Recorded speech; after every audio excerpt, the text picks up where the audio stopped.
Friends, ಬಿಸಿ expert YouTube ಚಾನಲ್ಗೆ ನಿಮಗೆಲ್ಲರಿಗೂ ಸ್ವಾಗತ. ಸೊ ಫ್ರೆಂಡ್ಸ್, ಇವತ್ತಿನ ವಿಡಿಯೋದಲ್ಲಿ ಫೈನೈಟ್ ಆಟೋಮೇಟಾ ಬಗ್ಗೆ ಡಿಸ್ಕಸ್ ಮಾಡೋಣ. ಸೊ ಪ್ರೀವಿಯಸ್ ವಿಡಿಯೋದಲ್ಲಿ ನಾವು ಥಿಯರಿ ಆಫ್ ಕಂಪ್ಯೂಟೇಷನ್ ಅಂದ್ರೇನು, ಆಟೋಮೇಟಾ ಅನ್ನೋದು ಅಂದ್ರೇನು ಅಂತ ಇದರೆಲ್ಲ ಟಾಪಿಕ್ಸ್ ಬಗ್ಗೆ ಡಿಸ್ಕಸ್ ಮಾಡಿದ್ವಿ. ಸೊ ಇವತ್ತಿನ ವಿಡಿಯೋದಲ್ಲಿ ಫೈನೈಟ್ ಆಟೋಮೇಟಾ ಅನ್ನೋ ಕಾನ್ಸೆಪ್ಟ್ ಬಗ್ಗೆ ಡಿಸ್ಕಸ್ ಮಾಡೋಣ. ಸೊ ಹಾಗಂದ್ರೆ ತಿಳ್ಕೊಳ್ಳೋಣ ಫೈನೈಟ್ ಆಟೋಮೇಟಾ ಅಂದ್ರೇನು. ಸೊ ಫೈನೈಟ್ ಆಟೋಮೇಟಾ ಅಂತಂದ್ರೆ ಇದು ಒಂದು ಕಲೆಕ್ಷನ್ ಆಫ್ 5 ಟಪಲ್ಸ್ ಅಂತ ಹೇಳ್ಬೋದು. 5 ಟಪಲ್ಸ್ ಅನ್ನೋದು ನೋಡೋದಾದ್ರೆ Q, sigma, del, Q not, F ಇವು ಏನು 5 ಟಪಲ್ಸ್. ಈ 5 ಟಪಲ್ಸ್ ಇಂದ ಏನ್ ಡಿಫೈನ್ ಆಗುತ್ತೆ, ಫೈನೈಟ್ ಆಟೋಮೇಟಾ ಅನ್ನೋ ಕಾನ್ಸೆಪ್ಟ್ ಡಿಫೈನ್ ಆಗುತ್ತೆ. ಸೊ ಕ್ಯೂ ಅಂದ್ರೇನು, finite set of states. Sigma summation ಅಂದ್ರೇನು, finite set of the input symbols. ಹಾಗೆ ಡೆಲ್ಟಾ ಅಂದ್ರೆ ಟ್ರಾನ್ಸಿಷನ್ ಫಂಕ್ಷನ್, ಕ್ಯೂ ನಾಟ್ ಅಂದ್ರೆ ಇನಿಷಿಯಲ್ ಸ್ಟೇಟ್, ಎಫ್ ಅಂದ್ರೆ ಫೈನಲ್ ಸ್ಟೇಟ್.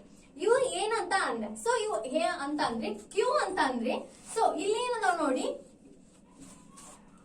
ಈ ರೀತಿ ಏನ್ ಡಿಫೈನ್ ಮಾಡ್ತೀವಿ ಇದಕ್ಕೆ ಏನಂತ ಕರಿತೀವಿ ನಾವು, ಸ್ಟೇಟ್ಸ್ ಅಂತ ಕರಿತೀವಿ. ಸಮೇಶನ್ ಅಂದ್ರೆ finite set of the input symbol ಅಂತ ಅಂದ್ರೆ, ಇವಾಗ ಒಂದು ಸ್ಟೇಟ್ ಇಂದ ಇನ್ನೊಂದು ಸ್ಟೇಟಿಗೆ ಅದು ರೀಚ್ ಆಗಂತೈತಿ ಅಂದ್ರೆ ನಾವೇನ್ ಕೊಡ್ತೇವಿ, 0, 1 ಈ ರೀತಿ ಏನ್ ಕೊಡ್ತೀವಿ, ಇನ್ಪುಟ್ಸ್ ಅನ್ನ ಕೊಡ್ತೇವೆ. ಯಾವ್ದಾದ್ರು ಒಂದು ಇನ್ಪುಟ್ ಅನ್ನ ಕೊಡ್ತೇವೆ ನೋಡಿ, ಅದಕ್ಕೆ ನಾವೇನಂತ ಕರಿತೇವಿ, ಈ ಸಿಗ್ಮಾ ಅಂತ ಕರಿತೇವಿ. ಇನ್ಪುಟ್ಸ್ ಏನಂತ ಕರಿತೇವಿ ನಾವು, ಸಿಗ್ಮಾ ಅಂತ ಕರಿತೇವಿ. Next del, transition function. ಏನಾಗುತ್ತೆ ನೋಡಿ, ಟ್ರಾನ್ಸ್ಫರ್ ಆಗುತ್ತೆ ನೋಡಿ, ಒಂದಿಂದ ಇನ್ನೊಂದಕ್ಕೆ ಏನಾಗುತ್ತೆ, ಟ್ರಾನ್ಸ್ಫರ್ ಆಗುತ್ತೆ ನೋಡಿ, ಅದಕ್ಕೆ ಏನಂತೀವಿ, ಟ್ರಾನ್ಸಿಷನ್ ಫಂಕ್ಷನ್. ಇದಕ್ಕೆ ಏನಂತೀವಿ, ಒಂದು ಟ್ರಾನ್ಸಿಷನ್ ಫಂಕ್ಷನ್ ಅಂತ ಕರಿತೇವೆ. ನೆಕ್ಸ್ಟ್ ಕ್ಯೂ ನಾಟ್ ಅಂತ ಅಂದ್ರೆ ಇನಿಷಿಯಲ್ ಸ್ಟೇಟ್. ಸೊ ನಮ್ದು ಇದು ಸ್ಟೇಟ್ ಸ್ಟಾರ್ಟ್ ಆಗಂತೈತಿ ಅಂತ ಅಂದ್ರೆ ಇಲ್ಲಿ ನಮ್ದು ಇದೇ ರೀತಿ ಏನಾದ್ರು ಇವು ಸ್ಟೇಟ್ಸ್ ಇದ್ವು ಅಂದ್ರೆ ಯಾವ ಸ್ಟೇಟ್ ಇಂದ ಸ್ಟಾರ್ಟ್ ಆಗಂತೈತಿ ಅಂತ ಗೊತ್ತಾಗಲ್ಲ. ಸೊ ಹಾಗಾಗಿ ನಾವು ಯಾವ್ದಾದ್ರು ಒಂದು ರೀಪ್ರೆಸೆಂಟ್ ಮಾಡಾಕುಂತೇವಿ ಫೈನೈಟ್ ಆಟೋಮೇಟಾ ಅಂದಾಗ, ಈ ರೀತಿ ಏನ್ ಮಾಡ್ತೀವಿ ನಾವು, ಇನಿಷಿಯಲ್ ಸ್ಟೇಟ್ ಇಂದ ಏನ್ ಮಾಡ್ತೇವಿ, ರೀಪ್ರೆಸೆಂಟ್ ಮಾಡ್ಲಿಕ್ಕೆ ಸ್ಟಾರ್ಟ್ ಮಾಡ್ತೇವಿ. ಇದಕ್ಕ ಏನಂತ ಕರಿತೇವಿ, initial state or starting state ಅಂತ ಕರಿತೀವಿ. ನೆಕ್ಸ್ಟ್ ಬಂದ್ಬಿಟ್ಟು ಫೈನಲ್ ಸ್ಟೇಟ್. ಫೈನಲ್ ಸ್ಟೇಟ್ ಅಂದ್ರೆ ಎಂಡಿಂಗ್ ಸ್ಟೇಟ್ ಅಂತ ಹೇಳ್ಬೋದು. ಒಂದ್ ಸರ್ಕಲ್ ಗೆ ಇನ್ನೊಂದ್ ಸರ್ಕಲ್ ಇತ್ತು ಅಂದ್ರೆ, ಡಬಲ್ ಸರ್ಕಲ್ಸ್ ಇತ್ತು ಅಂದ್ರೆ ಅದೇನಂತ ಕರಿತೇವಿ, final state or last state ಅಥವಾ ಸ್ಟಾಪ್ ಸ್ಟೇಟ್ ಅಂತ ಕೂಡ ಕರಿತೇವೆ. ಇದಕ್ಕೇನಂತ ಕರಿತೇವಿ, ಫೈನಲ್ ಸ್ಟೇಟ್. ಡಬಲ್ ಸರ್ಕಲ್ ಇದ್ರೆ ಫೈನಲ್ ಸ್ಟೇಟ್. ಸ್ಟಾರ್ಟಿಂಗ್ ನಾವೇನ್ ಮಾಡ್ತೀವಿ, ಈ ರೀತಿ ಏರೋ ಸಿಂಬಲ್ ಹಾಕಿ ಸರ್ಕಲ್ ಇತ್ತು ಅಂದ್ರೆ ಇದಕ್ಕೆ ಏನಂತ ಕರಿತೀವಿ, ಇನಿಷಿಯಲ್ ಸ್ಟೇಟ್ ಅಥವಾ ಸ್ಟಾರ್ಟಿಂಗ್ ಸ್ಟೇಟ್ ಅಂತ ಕರಿತೀವಿ. ಸೊ ಆಟೋಮೇಟಾದಲ್ಲಿ ಕೂಡ ಏನಿವೆ, ಟೈಪ್ಸ್ ಇವೆ. ಸೊ ಫೈನೈಟ್ ಆಟೋಮೇಟಾಗ ನಾವು FA ಅಂತ ಕೂಡ ಡಿಫೈನ್ ಮಾಡಿ. ಫೈನೈಟ್ ಆಟೋಮೇಟಾದಲ್ಲಿ 2 ಟೈಪ್ಸ್ ಇವೆ. ಯಾವ್ದಾದ್ರು ಫಸ್ಟ್ ಒನ್ DFA ಅಂದ್ರೆ ಡಿಟರ್ಮಿನಿಸ್ಟಿಕ್ ಫೈನೈಟ್ ಆಟೋಮೇಟಾ. NFA ಅಂದ್ರೆ ನಾನ್ ಡಿಟರ್ಮಿನಿಸ್ಟಿಕ್ ಫೈನೈಟ್ ಆಟೋಮೇಟಾ ಅಂತ ಹೇಳ್ತೀವಿ. ಸೊ ಇವಾಗ ಏನ್ ಮಾಡೋಣ, DFA ಬಗ್ಗೆ ಡಿಸ್ಕಸ್ ಮಾಡೋಣ. ಸೊ DFA ಕೂಡ ಏನಾಗುತ್ತೆ, 5 ಟಪಲ್ಸ್ ಇಂದಾನೆ ಡಿಫೈನ್ಡ್ ಆಗುತ್ತೆ. ಸೊ ಆಟೋಮೇಟಾ, ಫೈನೈಟ್ ಆಟೋಮೇಟಾ ಅಂತಂದ್ರೆ ಅದರಲ್ಲಿ ಬರುವಂತ ಕಾನ್ಸೆಪ್ಟ್ ಏನಾಗುತ್ತೆ, 5 ಟಪಲ್ಸ್ ಇಂದಾನೆ ಡಿಫೈನ್ ಆಗುತ್ತೆ. DFA ಮತ್ತು NFA ಸೇಮ್, ಬಟ್ ಇಲ್ಲಿ ಏನಾಗುತ್ತೆ, ಒಂದು ಟ್ರಾನ್ಸಿಷನ್ ಫಂಕ್ಷನ್ ಅಷ್ಟೇ ಏನಾಗುತ್ತೆ ಇದರಲ್ಲಿ, NFA ದಲ್ಲಿ ಡಿಫರೆಂಟ್ ಆಗುತ್ತೆ. ಸೊ DFA ಅಂತ ಅಂದ್ರೆ ಏನಂತ ಹೇಳಿದ್ದೆ, ಡಿಟರ್ಮಿನಿಸ್ಟಿಕ್ ಫೈನೈಟ್ ಆಟೋಮೇಟಾ ಅಂತ ಹೇಳಿದೆ. ಸೊ ಇದು ಒಂದು ಟ್ರಾನ್ಸಿಷನ್ ಫಂಕ್ಷನ್ ಇದೆ. ಸೊ ಇದು ಕೂಡ ಏನಾಗುತ್ತೆ, 5 ಟಪಲ್ಸ್ ಇಂದ ಡಿಫೈನ್ಡ್ ಆಗುತ್ತೆ. ಇಲ್ಲಿಯೂ ಕೂಡ ಸೇಮ್ 5 ಟಪಲ್ಸ್ ಇರುತ್ತೆ. ಫಸ್ಟ್ ಅಂದ್ರೆ ಕ್ಯೂ ಅಂದ್ರೆ ಸೆಟ್ ಆಫ್ ಆಲ್ ಸ್ಟೇಟ್. ಇಲ್ಲಿ ಏನದಾವ್ ನೋಡಿ, ಇದಕ್ಕೆ ನಾವೇನಂತ ಕರಿತೇವಿ, ಸ್ಟೇಟ್ಸ್ ಅಂತ ಕರಿತೇವಿ. ನೆಕ್ಸ್ಟ್ ಇನ್ಪುಟ್ಸ್, ಇಲ್ಲಿ ಅದಾವ್ ನೋಡಿ 1, 0 ಏನದಾವ್ ನೋಡಿ, ಇದಕ್ಕೆ ನಾವೇನಂತ ಕರಿತೇವಿ, ಇನ್ಪುಟ್ಸ್ ಅಂತ ಕರಿತೇವಿ. Next Q not, start state or initial state ಅಂತ ಹೇಳಿದೆ, ಇಲ್ಲಿದೆ ನೋಡಿ, ಇದಕ್ಕೆ ನಾವೇನಂತ ಕರಿತೇವಿ, starting state of initial state ಅಂತ ಕರಿತೀವಿ. Next F, set of final state. ಇದೇನು ಡಬಲ್ ಸರ್ಕಲ್ ಇದೆ, ಇದೇ ನಮ್ದು final state. Next del, transition function for. ಇದೇ ನಮ್ದು ಒಂದು ಟ್ರಾನ್ಸಿಷನ್ ಫಂಕ್ಷನ್ ಇದೆ. ಇದನ್ನ ನಾವು ಯೂಸ್ ಮಾಡಿ ಏನ್ ಮಾಡ್ಬೇಕು, ಒಂದು ಟೇಬಲ್ ಅನ್ನ ಕ್ರಿಯೇಟ್ ಮಾಡ್ಬೇಕಾಗುತ್ತೆ. ಸೊ ಇದನ್ನ ಇವು 5 ಟಪಲ್ಸ್ ಅನ್ನ ಯೂಸ್ ಮಾಡಿ ಇಲ್ಲಿರುವಂತಹ ಡಾಟಾನ ಏನ್ ಮಾಡ್ಬೇಕು, ಡಿಫೈನ್ ಮಾಡಿ ನೋಡೋಣ. ಸೊ ಫಸ್ಟ್ ಒನ್ ಏನ್ ಹೇಳಿದ್ದೆ, ಕ್ಯೂ ಅಂದ್ರೆ ಏನು, ಸೆಟ್ ಆಫ್ ಆಲ್ ಸ್ಟೇಟ್ ಅಂತ ಹೇಳಿದ್ದೆ. ಇವೇನು ಸ್ಟೇಟ್ಸ್ ಎಷ್ಟದಾವು, A, B, C, D, E, F. Sorry, E ಅಷ್ಟೇ, 5 ಸ್ಟೇಟ್ಸ್ ಅದಾವ. ನೆಕ್ಸ್ಟ್ ಇನ್ಪುಟ್ಸ್ ಯಾವ್ಯಾವ ಅದಾವ ನಮ್ಮ ಹತ್ರ, ಇಲ್ಲಿ 0 ಮತ್ತ 1 ಇವು 2 ಇನ್ಪುಟ್ಸ್ ಅದಾವ. ಸೊ 0 ಮತ್ತ 1. ನೆಕ್ಸ್ಟ್ ಕ್ಯೂ ನಾಟ್ ಅಂದ್ರೆ ಏನ್ ಹೇಳಿದೆ ಸ್ಟಾರ್ಟಿಂಗ್ ಸ್ಟೇಟ್ ಅವ್ರ ಇನಿಷಿಯಲ್ ಸ್ಟೇಟ್ ಅಂತ ಹೇಳಿದೆ. ಇದು ಏನ್ ನಮ್ದು ಸ್ಟಾರ್ಟಿಂಗ್ ಸ್ಟೇಟ್. ಯಾವ್ದಿದೆ ಅಲ್ಲಿ ಏನಂತ ರೀಪ್ರೆಸೆಂಟ್ ಮಾಡ್ಯಾರ, ಎ ಅಂತ ರೀಪ್ರೆಸೆಂಟ್ ಮಾಡ್ಯಾರ. ನೆಕ್ಸ್ಟ್ ಏನಿದೆ ಎಫ್. ಎಫ್ ಅಂದ್ರೆ ನಮ್ದು ಫೈನಲ್ ಸ್ಟೇಟ್. ಅದು ಡಬಲ್ ಸರ್ಕಲ್ ನಿಂದ ನಾವೇನ್ ಮಾಡ್ತೀವಿ, ಡಿಫೈನ್ ಮಾಡ್ತೀವಿ. ಅದೇನಂತ ಮಾಡ್ಯಾರ, ಇ ಅಂತ ನೇಮ್ ಕೊಟ್ಟಾರ. Next del. ಡೆಲ್ ಅಂದ್ರೆ ಟ್ರಾನ್ಸಿಷನ್ ಫಂಕ್ಷನ್. ಇದು ಟ್ರಾನ್ಸಿಷನ್ ಫಂಕ್ಷನ್. ಇದ್ರ ನಾವೇನ್ ಮಾಡ್ಬೇಕು, ಟೇಬಲ್ ಅನ್ನ ಕ್ರಿಯೇಟ್ ಮಾಡ್ಬೇಕು. ಯಾವ ರೀತಿ ಕ್ರಿಯೇಟ್ ಮಾಡ್ತೀವಿ, ಸೊ ತುಂಬಾನೇ ಈಸಿ ಇದೆ. ಈ ರೀತಿ ಎರಡು ಕಾಲಮ್ಸ್ ಅನ್ನ ಹಾಕ್ಬಿಟ್ಟು ನಮ್ಮ ಹತ್ರ ಎಷ್ಟು ಇನ್ಪುಟ್ಸ್ ಇದೆ, 2 ಇನ್ಪುಟ್ಸ್ ಇದೆ. ಇಲ್ಲಿದೆ ನೋಡಿ ಫಾರ್ಮುಲಾ, ಕ್ಯೂ ಇಂಟು ಸಮೇಶನ್ ಮಾಡಿದಾಗ ನಮ್ಗೆ ಏನ್ ಸಿಗುತ್ತೆ, ಈ ಕ್ಯೂ ಅಂದ್ರೆ ಟ್ರಾನ್ಸಿಷನ್ ಫಂಕ್ಷನ್ ನಮ್ಗೆ ಸಿಗುತ್ತೆ. ಸೊ ಇವಾಗ ಏನ್ ಮಾಡ್ಬೇಕು, ಇನ್ಪುಟ್ಸ್ ಎಷ್ಟಿದೆ ನಮ್ಮ ಹತ್ರ ಅಷ್ಟು ಕಾಲಮ್ಸ್ ಅನ್ನ ಹಾಕ್ತೀವಿ. 0 ಮತ್ತು 1 2 ಇನ್ಪುಟ್ಸ್ ಇವೆ. ಇಲ್ಲಿ ಏನ್ ಬರಿತೀವಿ, ಸ್ಟೇಟ್ಸ್ ಅನ್ನ ಬರಿತೀವಿ. ಎಷ್ಟು ಸ್ಟೇಟ್ಸ್ ಇವೆ, 5 ಸ್ಟೇಟ್ಸ್ ಇವೆ. ಎ ಬಿ ಸಿ ಡಿ ಮತ್ತು ಇ. ಈ 5 ಸ್ಟೇಟ್ಸ್ ಅನ್ನ ನಾವು ಬರಿತೀವಿ. ಇಷ್ಟಂತೂ ಕ್ಲಿಯರ್ ಆಯ್ತಾ. ಫಸ್ಟ್ ಏನ್ ಬರಿತೀವಿ ನಾವು, 0 ಮತ್ತು 2 ಇನ್ಪುಟ್ಸ್ ಅದಾವು. 2 ಇನ್ಪುಟ್ಸ್ ಅನ್ನ ಬರಿತೀವಿ 0 1. ಮತ್ತು ಎಷ್ಟು ಸ್ಟೇಟ್ಸ್ ಇದಾವೆ ಅಷ್ಟು ಸ್ಟೇಟ್ಸ್ ಅನ್ನ ಏನ್ ಮಾಡ್ತೀವಿ, ಇಲ್ಲಿ ಬರಿತೀವಿ. A B C D E ಇವು 5 ಏನದಾವ್ ನಮ್ಮ ಹತ್ರ ಸ್ಟೇಟ್ಸ್ ಅದಾವು, ಇಲ್ಲಿ ಬರ್ತೀವಿ. ಇವಾಗ ನೋಡಿ, ಎ ಸ್ಟೇಟ್ ಇಂದ ಅದು 0 ಇನ್ಪುಟ್ ಮುಖಾಂತರ, ಅಂದ್ರೆ ಎ ಸ್ಟೇಟ್ ಇಂದ 0 ಇನ್ಪುಟ್ ಮುಖಾಂತರ ಇನ್ನೊಂದು ಸ್ಟೇಟ್ ಹೋಗಿ ರೀಚ್ ಆಗ ಅಂತೈತಿ. ಅದು ಸ್ಟೇಟ್ ಯಾವ್ದು ಅಂತ ಫೈಂಡ್ ಔಟ್ ಮಾಡ್ಬೇಕು. ಸೊ ಇವಾಗ ಎ ಇದೆ, ಎ ಸ್ಟೇಟ್ 0 ಇನ್ಪುಟ್ ಮುಖಾಂತರ ಹೋಗ್ಬೇಕು. ಇಲ್ಲಿದೆ ನೋಡಿ, 0 ಇನ್ಪುಟ್ ಮುಖಾಂತರ ಯಾವ ಸ್ಟೇಟಿಗೆ ರೀಚ್ ಆಗ ಅಂತೈತಿ, ಸಿ ಅನ್ನೋ ಸ್ಟೇಟಿಗೆ ರೀಚ್ ಆಗ ಅಂತೈತಿ. ಹಾಗಾಗಿ ಸಿ ಅಂತ ಬರದಿ. ನೆಕ್ಸ್ಟ್ ಅದೇ ಎ ಸ್ಟೇಟ್ ಇಂದ 1 ಇನ್ಪುಟ್ ಇಂದ ಇನ್ನೊಂದು ಸ್ಟೇಟಿಗೆ ಹೋಗಿ ರೀಚ್ ಆಗ ಅಂತೈತಿ.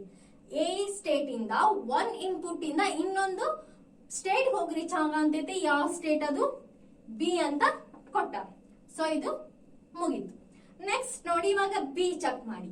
ಬಿ ಸ್ಟೇಟ್ ಇಂದ 0 ಇನ್ಪುಟ್ ಇಂದ, ಬಿ ಸ್ಟೇಟ್ ಇಂದ 0 ಇನ್ಪುಟ್ ಇಂದ ಡಿ ಗೆ ಬಂದು ರೀಚ್ ಆಗ ಅಂತೈತಿ. ರೈಟ್.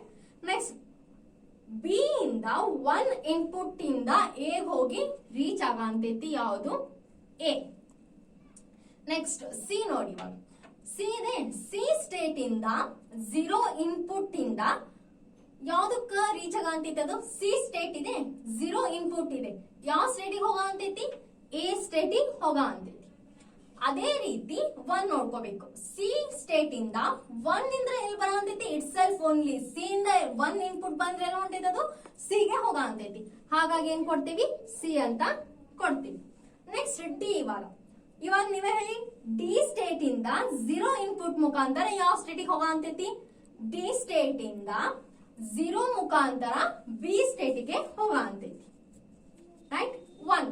ನೆಕ್ಸ್ಟ್ ಡಿ ಇಂದ 1 ಗೆ ಯಾವ ಸ್ಟೇಟ್ ಇಂದ ಬರ ಅಂತೈತಿ, ಈಗ ಬರ ಅಂತೈತಿ. ನೆಕ್ಸ್ಟ್ ಇವಾಗ ಈ ನೋಡಿ, ಈ ಸ್ಟೇಟ್ ಇಂದ 0 ಇನ್ಪುಟ್ ಇಂದ ಯಾವ ಸ್ಟೇಟಿಗೆ ಹೋಗ ಅಂತೈತಿ, ಸಿ ಗ ಹೋಗ ಅಂತೈತಿ. ಅದೇ ಈ ಸ್ಟೇಟ್ ಇಂದ 1 ಇನ್ಪುಟ್ ಇಂದ ಯಾವ ಸ್ಟೇಟಿಗೆ ರೀಚ್ ಆಗ ಅಂತೈತಿ, ಡಿ ಸ್ಟೇಟಿಗೆ ರೀಚ್ ಆಗ ಅಂತೈತಿ. ಸೊ ಇದು ಕ್ಲಿಯರ್ ಆಯ್ತಾ, ತುಂಬಾ ಈಸಿ ಇದೆ. ಕ್ಲಿಯರ್ ಆಗಿ ನೋಡಿದ್ರೆ ಅಂಡರ್ಸ್ಟ್ಯಾಂಡ್ ಆಗುತ್ತೆ. ಸೊ ಇದು ಈ ರೀತಿ ಬರ್ತೇವೆ. ಇನ್ನೊಂದ್ ಸಾರಿ ಬೇಕಾದ್ರೆ ಒಂದ್ ಹೇಳ್ತೇನೆ ನೋಡಿ. ಇವಾಗ ಎ ನ ತೊಳ್ಕೊ. ಎ ಸ್ಟೇಟ್ ಇಂದ 0 ಇನ್ಪುಟ್ ಮುಖಾಂತರ, ಇದು ಎ ಸ್ಟೇಟ್, ಇಲ್ಲೇನಿದೆ 0 ಇನ್ಪುಟ್ ಇದೆ. ಸೊ ಎ ಸ್ಟೇಟ್ ಇಂದ 0 ಇನ್ಪುಟ್ ಮುಖಾಂತರ ಯಾವ ಸ್ಟೇಟಿಗೆ ರೀಚ್ ಆಗ ಅಂತೈತೆ ಅಂತ ಚೆಕ್ ಮಾಡ್ಬೇಕು. ಯಾವ ಸ್ಟೇಟ್ ಇದೆ, ಇಲ್ಲಿ ಸಿ ಇದೆ. ಹಾಗಾಗಿ ಸಿ ಅಂತ ಬರುತ್ತೆ. ನೆಕ್ಸ್ಟ್ ಇವಾಗ ಅದೇ ರೀತಿ 1 ಇನ್ಪುಟ್ ಇಂದ ಇನ್ನೊಂದು ಯಾವ ಸ್ಟೇಟಿಗೆ ರೀಚ್ ಆಗ ಅಂತೈತಿ ಅಂತ ನೋಡ್ಕೋಬೇಕು. ಸೊ ಎ ಸ್ಟೇಟ್ ಇಂದ 1 ಅನ್ನೋ ಇನ್ಪುಟ್ ಇಂದ ಅದೆಲ್ಲಿ ಹೋಗ ಅಂತೈತಿ, ಬಿ ಅನ್ನೋ ಸ್ಟೇಟಿಗೆ ರೀಚ್ ಆಗ ಅಂತೈತಿ. ಹಾಗಾಗಿ ಏನ್ ಬರ್ದ್ವಿ, ಇಲ್ಲಿ ಬಿ ಅಂತ ಬರ್ಲಿ. ಸೊ ಈ ರೀತಿ ಏನ್ ಬರ್ತೇವಿ, ಟ್ರಾನ್ಸಿಷನ್ ಫಂಕ್ಷನ್ ಅನ್ನ ಬರಿತೇವೆ ಫ್ರೆಂಡ್ಸ್. ಸೊ ಇವಾಗ ಅನ್ಕೊಂತೀನಿ ಕ್ಲಿಯರ್ ಆಗಿ ಅಂಡರ್ಸ್ಟ್ಯಾಂಡ್ ಆಯ್ತು ಅಂತ. ಸೊ ಇದರಲ್ಲಿ ಒಂದು ಇಂಪಾರ್ಟೆಂಟ್ ಪಾಯಿಂಟ್ ಏನಂತ ಅಂದ್ರೆ, ನಮ್ದು ಏನಿರುತ್ತೆ, ಇನಿಷಿಯಲ್ ಸ್ಟೇಟ್ ಯಾವಾಗ್ಲೂ ಒಂದೇ ಇರುತ್ತೆ. ಬಟ್ ಫೈನಲ್ ಸ್ಟೇಟ್ ಏನಿರ್ಬೋದು, ಮಲ್ಟಿಪಲ್ ಇರ್ಬೋದು. ಇಲ್ಲಿ ನೋಟಿದೆ ನೋಡಿ, only 1 initial state but multiple final state. ಈ ರೀತಿ ಏನಾಗುತ್ತೆ, ಫೈನಲ್ ಸ್ಟೇಟ್ ಮಲ್ಟಿಪಲ್ ಇರಬಹುದು, ಬಟ್ ಏನಿರುತ್ತೆ, ಇನಿಷಿಯಲ್ ಸ್ಟೇಟ್ ಸ್ಟಾರ್ಟಿಂಗ್ ಸ್ಟೇಟ್ ಯಾವಾಗ್ಲೂ ಒಂದೇ ಆಗಿರುತ್ತೆ. ಸೊ ಇದರ ಮೇಲೆ ಒಂದು ಎಕ್ಸಾಂಪಲ್ ಅನ್ನ ನೋಡೋಣ. For example L1. Let's take one example. L1, set of all strings that start with 0. ಏನಿದೆ ಕ್ವಶನ್, ಒಂದು ಸ್ಟ್ರಿಂಗ್ ಅನ್ನ ನಾವು ಬರಿಬೇಕು. ಅದು ಯಾವ್ದಿರ್ಬೇಕು, ಸ್ಟಾರ್ಟಿಂಗ್ ಯಾವಾಗ್ಲೂ ಅದ್ರ ವ್ಯಾಲ್ಯೂ 0ನೇ ಇರ್ಬೇಕು. ಅಂತ ಸ್ಟ್ರಿಂಗ್ ಅನ್ನ ನಾವು ಕ್ರಿಯೇಟ್ ಮಾಡ್ಬೇಕು. ಸೊ L1 ಇವಾಗ 0 ಕೂಡ ಅನ್ನೋದು ಒಂದು ಸ್ಟ್ರಿಂಗ್, 00 ಅನ್ನೋದು ಕೂಡ ಒಂದು ಸ್ಟ್ರಿಂಗ್, 000 ಅನ್ನೋದು ಕೂಡ ಸ್ಟ್ರಿಂಗ್, 010 ಆಗಿರ್ಬೋದು, 001 ಆಗಿರ್ಬೋದು, 010 ಆಗಿರ್ಬೋದು. ಇದೇ ರೀತಿ ಏನಾಗುತ್ತೆ, ನಾವು ಸ್ಟ್ರಿಂಗ್ಸ್ ಅನ್ನ ಕ್ರಿಯೇಟ್ ಮಾಡ್ತಾನೆ ಹೋಗ್ಬೋದು. ಇದಕ್ಕಂತಂದ್ರೆ ನಮ್ದು ಏನಿದೆ ಕ್ವಶನ್ 0 ಐತಿ, ಸ್ಟಾರ್ಟಿಂಗ್ ನಮ್ಗೆ 0 ಇರ್ಬೇಕು. ನೀ ಅದ್ರ ಮುಂದೆ ಎಂತ ವ್ಯಾಲ್ಯೂ ಆದ್ರೂ ನೀ ಏನ್ ಮಾಡ್ಬೋದು, ಅಸೈನ್ ಮಾಡೋ ಅಂತ ಐತಿ. ಸೊ ಅವಾಗ ಏನಾಗುತ್ತೆ, ನಾವು ಈ ರೀತಿ ಬರಿತಾ ಹೋದ್ರೆ ಹಂಗೆ ಹೋಗ್ಬೇಕಾಗುತ್ತೆ. ಸೊ ಇದನ್ನ ಈ ರೀತಿ ನಾವು ಡಿಫೈನ್ ಮಾಡ್ತೇವೆ. ಸೊ ಇದನ್ನ ಬೇಸ್ ಮೇಲೆ ನಾವು ಈ ರೀತಿ ಒಂದು ಟ್ರಾನ್ಸಿಷನ್ ಫಂಕ್ಷನ್ ಅನ್ನ ಹಾಕ್ಬೇಕು. ಸೊ ಯಾವ ರೀತಿ ಹಾಕ್ತೇವಿ, ಸೊ ಇದು ನಮ್ದೊಂದು ಸ್ಟೇಟ್. ಯಾವ ಸ್ಟೇಟ್ ಹೇಳಿ, starting state or initial state ಅಂತ ಕರಿತೀವಿ. ಸೊ ಈ ರೀತಿ ಅದನ್ನ ರೀಪ್ರೆಸೆಂಟ್ ಮಾಡ್ತೇವೆ. ಇಲ್ಲಿಂದ ನಮ್ದು ಸ್ಟೇಟ್ ಸ್ಟಾರ್ಟ್ ಆಗಂತೈತಿ. ಸೊ ಇಲ್ಲಿಂದ ನಮ್ದು ಏನಾದ್ರೂ ವ್ಯಾಲ್ಯೂ ಇವಾಗ 0 ಬಂತು ಇನ್ಪುಟ್ ಅಂದ್ರೆ ಇನ್ನೊಂದು ಸ್ಟೇಟಿಗೆ ಹೋಗಿ ರೀಚ್ ಆಗುತ್ತೆ. ಅದು ಯಾವ ಸ್ಟೇಟು, ಬಿ ಸ್ಟೇಟ್. ನಮ್ದು ಏನಿದೆ ಎಂಡ್ ಸ್ಟಾರ್ಟ್ ವಿತ್ 0 ಅಂದ್ರ 0 ಏನಾದ್ರೂ ಬಂತೆ, ಇಲ್ಲಿ ಏನಾಗುತ್ತೆ ನಮ್ದು ಸ್ಟಾಪ್ ಆಗುತ್ತೆ. ಸೊ ಹಾಗಾಗಿ ನಮ್ದು ಏನಾಗುತ್ತೆ, ಇದು ಫೈನಲ್ ಸ್ಟೇಟ್ ಆಗ್ಬಿಡುತ್ತೆ. ಏನಾಗುತ್ತೆ, ಫೈನಲ್ ಸ್ಟೇಟ್ ಆಗುತ್ತೆ.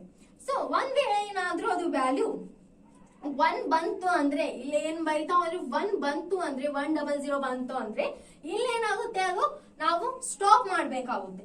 ಸೊ ಅವಾಗ ಏನಾಗುತ್ತೆ, ಇಲ್ಲಿ ಇನ್ನೊಂದು ಸ್ಟೇಟಿಗೆ ಇಲ್ಲಿ ಏನಾದ್ರೂ ಇನ್ಪುಟ್ 1 ಬಂತು ಅಂದ್ರೆ ಅದು ಇನ್ನೊಂದು ಸ್ಟೇಟಿಗೆ ಹೋಗಿ ರೀಚ್ ಮಾಡ್ತೇವೆ. ಯಾವ ಸ್ಟೇಟು, ಸಿ ಅನ್ನೋ ಸ್ಟೇಟಿಗೆ ಹೋಗಿ ರೀಚ್ ಮಾಡ್ತೀವಿ. ಇಲ್ಲಿ 1 ಆದ್ಮೇಲೆ 0 ಬಂದ್ರೂ ಕೂಡ ಏನಾಗುತ್ತೆ, ಅದು ಈ ಸಿ ಸ್ಟೇಟ್ ಒಳಗಡೆನೆ ಸ್ಟೋರ್ ಆಗುತ್ತೆ. ಅದೇ ರೀತಿ ಇಲ್ಲಿ ಏನಾದ್ರೂ 0 ಬಂದ್ಮೇಲೆ, ಇವಾಗ 0 ಇತ್ತು, ಓಕೆ, ಇಲ್ಲಿ 01 ಬಂತು ನೋಡಿ. ಆ ರೀತಿ ಕಂಡೀಷನ್ ಬಂದಾಗ ಕೂಡ ಏನಾಗುತ್ತೆ, ಅದು ಬಿ ಅನ್ನೋ ಸ್ಟೇಟ್ ಒಳಗಡೆ ಏನಾಗುತ್ತೆ, ಸ್ಟೋರ್ ಆಗುತ್ತೆ. ಇದಕ್ಕೆ ನಮ್ದು ಸ್ಟಾರ್ಟಿಂಗ್ ಏನಿರ್ಬೇಕು, 0 ಇರ್ಬೇಕು, 0 ಐತಿ. ಸೊ ನೆಕ್ಸ್ಟ್ ಯಾವ್ದು ವ್ಯಾಲ್ಯೂ ಬಂದ್ರೆ ಅದಕ್ಕೆ ಏನಾಗಲ್ಲ, ಫರ್ಕ್ ಆಗುದಿಲ್ಲ. ಸೊ ಹಾಗಾಗಿ ಬಿ ಅನ್ನೋ ಸ್ಟೇಟ್ ಒಳಗಡೆ ಏನಾಗುತ್ತೆ, ಆ ವ್ಯಾಲ್ಯೂ ಸ್ಟೋರ್ ಆಗುತ್ತೆ. ಸೊ ಇವಾಗ ಇದೇನಾಯ್ತು ನಮ್ದು, ಇದಕ್ಕೆ initial state or starting state ಅಂತ ಕರಿತೀವಿ. ಇದಕ್ಕೆ ನಾವು ಫೈನಲ್ ಸ್ಟೇಟ್ ಅಂತ ಕರಿತೀವಿ. ಇದಕ್ಕೆ ಡಬಲ್ ಸರ್ಕಲ್ ಇದೆ. ಈ ಸ್ಟೇಟಿಗೆ ಯಾವ ಸ್ಟೇಟ್ ಅಂತ ಕರಿತೀವಿ, ಅದಕ್ಕಂದ್ರೆ ಈ ಸ್ಟೇಟ್ ನಮ್ದು ಫೈನಲ್ ಸ್ಟೇಟಿಗೆ ರೀಚ್ ಆಗಲ್ಲ. ಸೊ ಇಂಥ ಸ್ಟೇಟಿಗೆ ಏನಂತ ಕರಿತೀವಿ, dead state or terminate state ಅಂತ ಕರಿತೀವಿ. ಯಾಕಂದ್ರೆ ಇದು ಫೈನಲ್ ಸ್ಟೇಟಿಗೆ ರೀಚ್ ಆಗೋದಿಲ್ಲ. ಸೊ ಹಾಗಾಗಿ ಇಲ್ಲೇ ಏನಾಗುತ್ತೆ, ಅದು ವ್ಯಾಲ್ಯೂ ಸ್ಟೋರ್ ಆಗುತ್ತೆ, ಇಲ್ಲೇ ಅದು ಡೆಡ್ ಆಗ್ಬಿಡುತ್ತೆ ವ್ಯಾಲ್ಯೂ. ಸೊ ಹಾಗಾಗಿ ಇದಕ್ಕೆ ಏನಂತ ಕರಿತೀವಿ, ಡೆಡ್ ಸ್ಟೇಟ್ ಅಂತ ಕರಿತೀವಿ. ಸೊ ಫ್ರೆಂಡ್ಸ್, ಈ ವಿಡಿಯೋ ಇಷ್ಟ ಆದ್ರೆ ಖಂಡಿತವಾಗಿ ಲೈಕ್ ಮಾಡಿ, ಶೇರ್ ಮಾಡಿ ಮತ್ತು ಸಬ್ಸ್ಕ್ರೈಬ್ ಮಾಡಿ. Thank you for watching.